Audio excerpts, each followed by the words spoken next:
जीवन में संघर्ष होना जरूरी है। हानि इसलिए जरूरी है कि हानि ना होगी तो लाभ का मजा ही ना आएगा। इसलिए बच्चों को संघर्ष करना सिखाओ, बड़ों का सम्मान करना सिखाओ, मर्यादित बोलना सिखाओ। आपके बच्चों के पास बड़ी बड़ी डिग्रियां होंगी लेकिन बोलने का ढंग नहीं है कि बड़ों से कैसे बात की जाती है, तो फिर डिग्रियों का करेंगे क्या हम? जब बड़ों से बात करने की तमीज नहीं है तो क्या बात करें फिर, आपसे बताओ। इसलिए संस्कार देना भूल मत जाना साहब, बड़ा नुकसान होगा। अपनी बेटी को संस्कार दो, बेटों को संस्कार दो, अच्छे से बोलने का संस्कार, अच्छे से बात करने का संस्कार।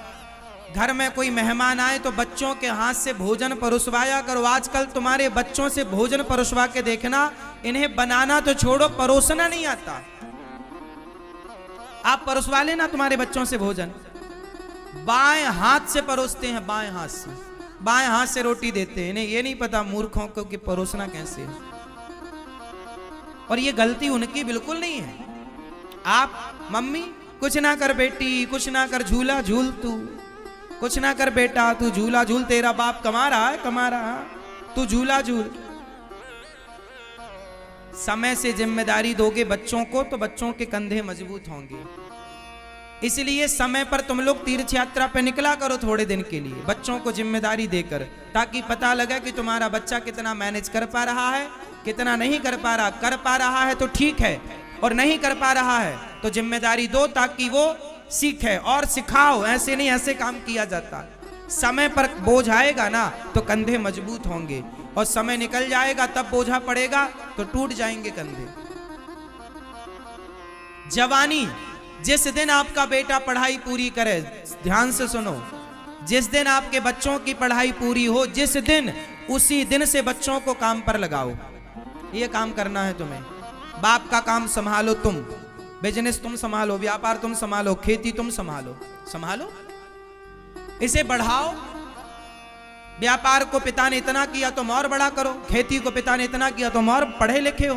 तुम्हारा बाप तो कम पढ़ा लिखा था, तुम ज्यादा पढ़े लिखे हो, तुम और बड़ा करो और बढ़ाओ। पढ़े लिखे हो, लेकिन गलती कुछ माँ बाप की भी है कि माँ बाप कहता नहीं नहीं मैं ही जा रहा हूं दुकान, तू घर बैठ। अब वो घर में बैठा मोबाइल चला रहा, मोबाइल चलाते चलाते किसी छोरी के चक्कर में पड़ गया। अब बाप कमा कमा के दे रहा है, वो सुरा सुंदरी में पड़ गया। अरे बच्चों को काम पर नहीं लगाओगे तो खाली दिमाग शैतान का। यदि व्यस्त हैं तो वो व्यस्त रहेंगे, अच्छा होगा, और फ्री हैं तो उनका दिमाग गलत जगह पर जाएगा, वो गलत होंगे। फिर मत रोइएगा कि बच्चा गलत हो गया। क्यों आपने जिम्मेदारी नहीं दी? हम तो जब 17 साल के थे तब हमारे ऊपर जिम्मेदारी आ गई थी। 17 वर्ष की उम्र में, जब हम 17 वर्ष के थे, हमें अपना पढ़ना भी था और पढ़ करके पैसा कमाना भी था और कमा करके घर देना था, क्योंकि घर में इतनी गरीबी थी कि घर पेट भोजन नहीं मिलता था। हम बचपन में भीख मांगा करते थे। जब भीख मांग के लाते थे तब घर में रोटी बनती थी, भीख ना मांगते तो घर में रोटी नहीं बनती। इस स्थिति से हम गुजरे हैं। गांव में भीख मांगते थे हम, गांव में घर घर जाकर के। यदि ना मांगते तो भूखे रहते, मांगना मजबूरी थी। उस स्थिति से गुजरते गुजरते गुजरते गुजरते कर्म नहीं छोड़ा, भगवान के आश्रित रहे हैं। जीवन में कभी हार नहीं मानी, जीवन में कभी पलट कर देखा नहीं, कभी हमने ये नहीं कहा कि हम ये नहीं कर पाएंगे। इस धरती में जितना कठिन काम हो आप वो हमें दे दीजिए, हम उसे करके दिखाएंगे। जो आपसे ना हो वो हम करके दिखा सकते हैं, क्योंकि हमारी डिक्शनरी में ना नहीं है। हमने अपनी डिक्शनरी से ना शब्द हटा दिया, हमसे नहीं हो पाएगा, हम ऐसा कभी नहीं कहते। हम सब कुछ कर सकते हैं,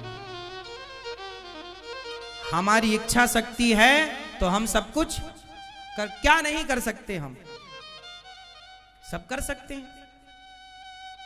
और जितना हमें लगा कि करना चाहिए उतना भगवत कृपा ने कराया, बिहारी जी ने उतना कराया। जितने की जरूरत थी, जितने की थी उतना बिहारी जी ने कराया। हमने अपने दिमाग को, अपनी बुद्धि को सदा अच्छी जगह लगाया, अपने दिमाग को अच्छी जगह खर्च किया। बुरे कामों में बुद्धि नहीं लगाई कभी, बेईमानी में, गलत काम में बुद्धि नहीं लगाई। इसलिए संघर्ष मुझे अच्छा लगता। यदि मैंने बचपन में भीख ना मांगी होती ना, तो आज मैं इतना मजबूत ना होता जितना मजबूत हूं। मेरे जीवन के स्ट्रगल ने, मेरे जीवन की मुसीबत विपत्ति ने मुझे बहुत मजबूत किया। मैं हर हालात से लड़ सकता हूं, हर हालात से मैं लड़ सकता हूं। मैं कभी घबराता नहीं हूं। कितनी भी चुनौतियां आए, अरे अब क्या चुनौतियां आएंगी, जितनी आनी थी खूब आई और खूब मैंने उनका डट के सामना किया। हमारे जीवन में जितनी चुनौतियां आई, मैं उतना मजबूत होता गया। मैं हारा नहीं। क्या नहीं आया? अब आप सोचिए कि जीवन में जीरो से आदमी, भीख मांगने से जो आदमी चला हो, क्या चुनौतियां नहीं आई होंगी? आपको क्या लगता है साहब, भिखारियों का कितना अपमान होता है? इस संसार में हर अपमान को मैंने सहा है। भिखारियों को लोग क्या नहीं कहते, मुझे भी लोगों ने क्या नहीं कहा, क्या नहीं सुना मैंने, क्या नहीं देखा मैंने। समाज ने सम्मान भी दिया है और समाज ने दो बातें सुनाई तो हमने उनसे सीखा भी। हमने पलटकर किसी को जवाब नहीं दिया, हमने पलटकर किसी को गाली नहीं दी। सब देखते चले आए, देखते, पलटकर जवाब नहीं। हर सुख दुख, हानि, लाभ, उतार चढ़ाव, अपना पराया सब देखा।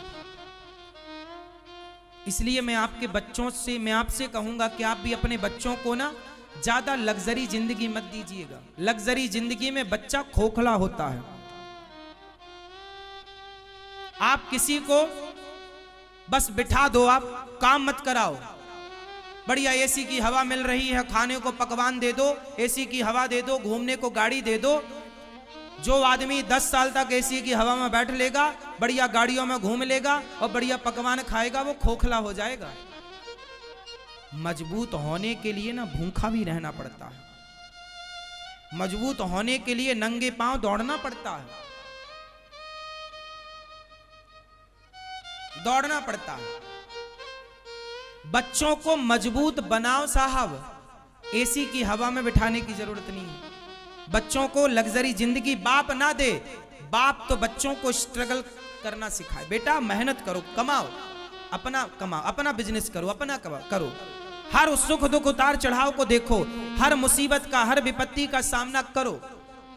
पता लगेगा ना कि विपत्ति पर आप क्या, आपका रिएक्शन क्या है, आप कैसे रिएक्ट करते हैं, आप झेल पाएंगे कि नहीं। पहले जो राजा बनता था ना, बाप जो राजा बनता था तो बाप पहले उसे भेजता था, जा जंगल, पहले शेर का शिकार करके ला। बेटा शेर का शिकार करके लाएगा तो बाप राजगद्दी में बिठाएगा, क्योंकि बाप ये भी तो देखना चाहता है ना कि मेरा बेटा मेरे मरने के बाद ये प्रजा की रक्षा कर पाएगा कि नहीं। जो खुद की रक्षा नहीं कर पाया शेर से, वो प्रजा की क्या रक्षा करेगा। इसलिए पहले के राजा लोग शेर का शिकार करते थे, इसलिए ये दिखाने के लिए प्रजा को कि देखो मैं तुम्हारी रक्षा कर सकता हूं। एक सबसे बड़ा जान पक्षी होता है जिसे बाज कहते हैं। बाज के बारे में मैंने डिस्कवरी चैनल पर सुना। मैं पहले जब टीवी देखता था ना, जैसे आपके बच्चे लोग टीवी देखते हैं ना, मैं पहले टीवी देखता था। अब तो टीवी देखने का समय नहीं है, वर्षों से मैं अब टीवी नहीं देखता। पहले बचपन में मैं बहुत टीवी देखता था, लेकिन टीवी में मैं डिस्कवरी चैनल देखता था। हमारे घर में 2009 में तो टीवी आई पहली बार। 2009, अभी 23 चल रहा है ना, 2009 में हमारे यहाँ टीवी, हम दूसरों के घर में टीवी देखने जाते थे। जब रामायण आती थी, महाभारत आती, तब हम दूसरे गांव में जाते थे टीवी देखने, नदी पार करके। अभी दो आप लोगों के घर में टीवी कब आई? आपके घर में टीवी कब आई? किस सन में?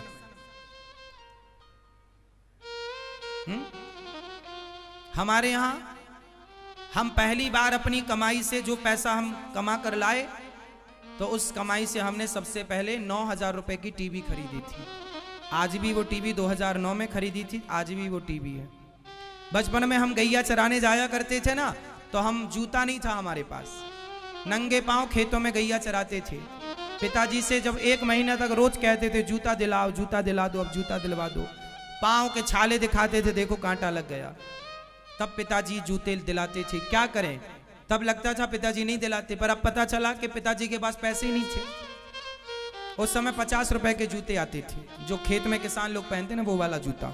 हमारे सारे दोस्त जो गैया चराने हम लोग साथ में जाते थे, 4-6 लड़के, तो सब जूता पहन के जाते थे, टोपी लगा कर जाते थे कि धूप ना लगे, क्योंकि गैया तो धूप में खड़े होकर चराना पड़ती है, हर जगह पेड़ नहीं होता। तो मैं जूते के लिए कई बार कई सालों तक, मुझे अच्छे से याद है, सालों तक नंगे पांव गैया चराई है, सालों तक। 10-20 कांटे तो पांव में लगे रहते थे, पता ही नहीं चलता था। पैदल चलने की इस तरह आदत हो गई थी कि पैदल ही चलने की आदत थी। 10-20 किलोमीटर भी पैदल चलाओ तो पैदल चल लेंगे, ऐसे पांव हो गए थे, मट्ठर पांव हो गए थे। चलते चलते खेतों में, पत्थर में नंगी पांव थी। हर उतार चढ़ाव को हमने देखा। एक पक्षी होता है, वो बाज उसको कहते हैं, बाज की जो मादा होती है ना, माँ, जब बाज की मादा बच्चों को, जब वो गर्भवती होती है और उसे जब पता लग जाता है कि अब मेरे बच्चे होने वाले हैं, तो बहुत ऊंचे पेड़ पर जाकर के वो घोंसला बनाती है। तो वो घोंसला कैसे बनाती है, नीचे वो कांटे रखती है, बबूल के कांटे, मतलब बड़े कांटे का संग्रह करती है। बाज की मादा कांटे रखती है और कांटे के ऊपर थोड़ी सी घास ला के डाल देती है। उस घोंसले में फिर अपने बच्चों को जन्म देती है, और जब उसके बच्चे से अंडे देती है, फिर अंडों से जब बच्चे निकल आते हैं, बच्चे थोड़ा 10 दिन के 20 दिन के हो जाते हैं, तो वो क्या करती है, अपनी चोंच से पकड़ पकड़ के सारी घास हटा देती है, और जब बचते हैं कांटे, अब क्या बचे, कांटे बचे, तो कांटे में उसके बच्चे ना यहां वहां भागते हैं और बार बार चुभते हैं उसके बच्चे को कांटे। किसी ने पूछा बाज से, क्यों री मादा, क्यों बाज की मादा, मतलब क्यों तूने ये क्यों इतना कष्ट दिया अपने बच्चों को, ये ज्यादा घास और क्यों नहीं रखती, बच्चों को थोड़ा सुख मिलेगा। बाज की मादा बोली, ना, मैं अपने बच्चों को सुखी नहीं करना चाहती, यदि ये आज सुखी हो जाएंगे तो भविष्य में रोएंगे, इसलिए मैं कांटों के घोंसले में इनको पालती हूं, ताकि अभी से इनको कांटा चुभेगा तो दर्द को अभी से बर्दाश्त करने की क्षमता पैदा होगी, मजबूत बनेंगे। क्योंकि इस धरती का सबसे खतरनाक श्रेष्ठ पक्षी है बाज। श्रेष्ठ पक्षी की मां है बाज की मादा, और उसके बच्चे क्या बनेंगे। बाज जब शिकार करता है ना, तो बड़े बड़े जानवरों को भी पकड़ के उड़ जाता है, इतना बड़ा होता है बाज। जानवर फड़फड़ाता है वजन के कारण, वो बाज को भी नीचे गिरा लेता है। तो मादा कहती है, हर स्थिति में मेरे बच्चे सुखी रहें, इनके पंख, इनके पांव, इनकी चोंच, इनका शरीर इतना मजबूत हो कि हर तूफान का ये सामना कर पाए। एक बाज की मादा अपने बच्चों को कितना मजबूत बनाती, और आप लोग अपने बच्चों को जूजू बनाते हैं। आप लोगों का एक सेंटेंस बहुत गलत है। आप लोग क्या बोलते हैं, महाराज जी मैंने बहुत दुख उठाए हैं, पर मैं नहीं चाहता कि मेरे बच्चे दुख उठाएं। ये गलत सेंटेंस बोलते हैं आप लोग। क्यों ना उठाएं बच्चे दुख। बच्चों को छोड़ दो, आप जाओ बेटा 1000 रुपए कमा के लाओ, जाओ। एक करोड़पति आदमी था, एक बहुत बड़ा उद्योगपति था, उसका बेटा पढ़ करके विदेश से आया। उसके पिता की हजारों करोड़ की फैक्ट्री थी, हजारों करोड़ का टर्नओवर था, काम था। लेकिन जब उसका बेटा पढ़कर आया तो बाप ने बेटे से कहा, बेटा जाओ तुम 10,000 रुपए कमा के लाओ। बाप के पास करोड़ों हैं, पर बेटे को भेजा, जा 10,000 कमा के ला, और सुनो हमारे इस क्षेत्र से नहीं, बाहर जाओ। अब बेटा पढ़ा लिखा 10,000 कमाने गया। बाजार में आप जाइए 10,000 कमाने, कितने धक्के खाने पड़ेंगे, कितनी लाइनों में लगना पड़ेगा, कितना इंटरव्यू देना पड़ेगा, कितने घन पीटने पड़ेंगे, तब कहीं जाकर तुम्हें 10,000 की नौकरी मिलेगी। क्या नहीं करना पड़ेगा। उस बेटे ने जाकर के पिता की बात मानी और काम उससे मिला कहीं, अपने से कमरा लिया, अपने से बनाया, खाया, मजदूरों के साथ रहा। जहां भी उसने 10,000 महीने भर में उसने कमाए, ले जाकर पिता को दिया। पिता ने अब अपने बेटे को पकड़ा और अपनी उस कुर्सी पर बिठाया जहां वो हजारों करोड़ का मालिक था। अब उसे हजारों करोड़ का मालिक बना के बिठा दिया। लोगों ने कहा, आपने अपने बेटे के साथ ऐसा क्यों किया? उस आदमी ने कहा कि मेरा बेटा विदेश में पढ़कर आया है, सारी सुख सुविधाएं इसने पाई हैं। आज जब ये 10,000 कमा के लाया तो इसे पता लगा कि 10,000 कैसे कमाए जाते हैं। आम आदमी क्या होता है, आम आदमी की जिंदगी क्या होती है। इसलिए इस फैक्ट्री में जो 1000 मजदूर काम करते हैं, अब ये मेरा बेटा उन मजदूरों का सम्मान करेगा, क्योंकि ये जानता है कि 10,000 की कीमत क्या है। अब ये सबकी रिस्पेक्ट करेगा। यदि ये बड़े बाप का बेटा बन के बैठ जाता तो ये आम आदमी को मच्छर समझता कि तुम्हारी औकात क्या हमारे सामने। अब तो ये लाइन में लग के देख चुका है कि 10,000 के लिए ये जो लोग हैं, ये परिवार चलाने के लिए 10,000 की नौकरी कर रहे हैं, बेचारे किस तरह परेशान हो रहे हैं। तो व्यक्ति को, आप अपने बच्चों को धनवान बना देना बड़ी बात नहीं है साहब। उस धन को मेंटेन करना, क्या आप उस धन को सही, क्या उस धन का आप सही उपयोग कर पा रहे हैं? क्या उस पैसे की कदर कर पा रहे हैं, इज्जत कर पा रहे हैं, या उसका आप दुरुपयोग कर रहे हैं? आपके बच्चे आपकी कमाई का, आपके पैसे का दुरुपयोग ना करें, बस इतनी सी बात है। पैसा मिलता है लोगों को तो दुरुपयोग करते हैं। आप अपने बच्चों को इतना संस्कार देना कि वो अपने धन का केवल सदुपयोग करें और अपनी मेहनत से कमाए, बेईमानी से ना कमाए, ईमानदारी से कमाए। बस मेरा तो सिंपल सिद्धांत रहा है, मैंने कभी किसी के साथ बुरा नहीं किया आज तक। मैंने हर परिस्थिति का डटकर सामना किया, लेकिन मैंने कभी किसी का बुरा नहीं किया, किसी के साथ छल नहीं किया साहब। मैंने 1 रुपए का छल नहीं किया। मुझे हर पल हर दिन याद है, मैं भूला नहीं। मैं कोई स्कूल में इतना ना पढ़ पाया, मैं कोई यूनिवर्सिटी में इतना ना पढ़ पाया जितना मेरी जिंदगी ने मुझे पढ़ा दिया, मेरे समय ने मुझे पढ़ा दिया। मेरे जीवन की स्थिति ने जो मुझे पढ़ाया है ना, वो कोई यूनिवर्सिटी नहीं पढ़ा सकती। मैंने एक बार अपनी घटना सुनाई थी।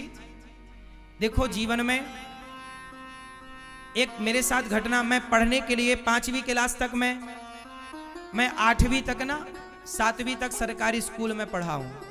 हमारे गांव में 5वीं तक स्कूल था, दूसरे गांव में फिर 10वीं तक स्कूल था। मैं वहाँ पढ़ने जाता था। एक बार हम दूसरे गांव में गए पढ़ने के लिए, वहाँ से छुट्टी हुई 4 बजे, हम लौटे तो वहाँ से ना 2 किलोमीटर गांव था, तो बस चलती थी तो हम लोग रुक जाते थे, बस आएगी, बस में बैठ के जाएंगे। बस में पीछे लटक जाते थे, किराया ना देना पड़े। बच्चे तो बच्चे होते हैं, हम भी उस तरह की मस्ती करते थे। घुस जाते थे चुपके से बस में, और 2 किलोमीटर था अगला स्टॉप गांव था, वहां बस रुकती, उतर जाते। बहुत सारे बच्चे थे, बस वालों को भी पता था कि इनसे बच्चों से क्या किराया लेना। हम लोग नहीं देते थे किराया। कभी वो किराया मांगता था, उस समय तो चवन्नी चलती थी। हमारे टाइम पे ना चवन्नी चलती थी, 50 पैसे चलते थे। पंजी भी चलती थी, हमारे समय पे पंजी 5 पैसा चलता था। पंजी की एक गोली आती थी मीठी वाली, चूसने वाली, 1 रुपए की 20 गोली आती थी। हम लोग ले आते थे, जेब में भर लेते थे, चूसते रहते थे। हमारे टाइम पे पंजी की गोली आती थी। और एक बिस्किट आता था 1 रुपया का, आर के बिस्किट, छोटा, इतना बड़ा बिस्किट आता था। पार्ले जी बड़ा महंगा था, पार्ले जी खाने की औकात नहीं थी तब। पार्ले जी तब भी 5 ही रुपया का था, 4 रुपए का। तो एक बार मैं गांव आ रहा था, शाम को क्या हुआ कि समोसे की दुकान थी, तो समोसा खाने का मन हुआ। समोसा 1.5 रुपए का था और मेरे पास लगभग 1 रुपए थी। मैंने बोला, भैया 1 रुपए ले लो, समोसा दे दो। और समोसे वाले ने समोसा नहीं दिया। मैंने कहा, भैया दे दो 1 रुपए का समोसा। बच्चे थे, अब छठ भी पढ़ते थे उस समय, हम 6वीं क्लास के बच्चे थे, तो कितने बड़े थे हम। तो समोसा मांगा, उसने नहीं दिया। तो हमने जिद की, 1 रुपया ले लो भैया, दे दो। तो हम उसकी दुकान में बैठे थे, उसने हाथ पकड़ के बाहर कर दिया, चलो बाहर यहां से। उसने बाहर कर दिया। तब से हमें सबक मिली कि जितनी औकात है, जितना चादर है, उतना ही पांव पसारना चाहिए। मतलब जीवन में अभाव क्या होता है ये मैंने खूब देखा है, एक एक चीज का अभाव। मेरे पिताजी ने आखिरी बार मुझे केवल मेला घूमने के लिए 2 रुपए दिए थे, ये मुझे याद है। मैंने अपने पिताजी से पैसे नहीं मांगे, जब से होश संभाला उसके बाद कभी पैसे नहीं मांगे पिताजी से। जो जो शौक था उसे फिर अपनी कमाई से पूरा किया, कोई बोझ नहीं बना मैं अपने बाप पर। आपके बच्चों से इतनी प्रार्थना करूंगा, अपने बाप पर बोझ मत बनिए बस। कामयाब बेटा वही है जो अपने बाप पर बोझ ना बने, वो कामयाब बेटा है। आप सफल व्यक्ति हैं। सफल व्यक्ति कौन होता है? सफल व्यक्ति उसे मान लेना चाहिए। बताइए सफल व्यक्ति कौन है आपके हिसाब से? किसे आप कामयाब मानते हैं? फटाफट बताइए। कामयाबी की परिभाषा आपके हिसाब से बताइए। सबसे पूछूंगा, तैयार रखना परिभाषा। शुरुआत आपसे। कामयाब व्यक्ति आप किसे मानते हैं? आप बताओ चश्मा वाले भैया, कामयाब व्यक्ति आप किसे मानते हैं? हाँ हाँ, दिन भर का हो, निर्भर, सेल्फ डिपेंड हो। ठीक है, आप बताओ सेल्फ डिपेंड की भी कोई परिभाषा करके बताओ। सेट हम बताएंगे फिर। अभी भैया आप बताओ, दादाजी बताएंगे कामयाब व्यक्ति आप किसे मानते हैं? क्या है, कौन है कामयाब आपके हिसाब से? चलो अब मैं बता देता हूं, समय कम है आप लोगों से पूछने का। जो मैंने अभी तक जाना, मेरी उम्र का तजुर्बा है, अब ये परिभाषा कहीं लिखी नहीं है, मैंने अपने से तैयार की है कि भाई जो मुझे लगा, मैंने, हो सकता मेरा मानना गलत हो तो आप इसे सही कर सकते हैं। मेरा मानना है कि जो व्यक्ति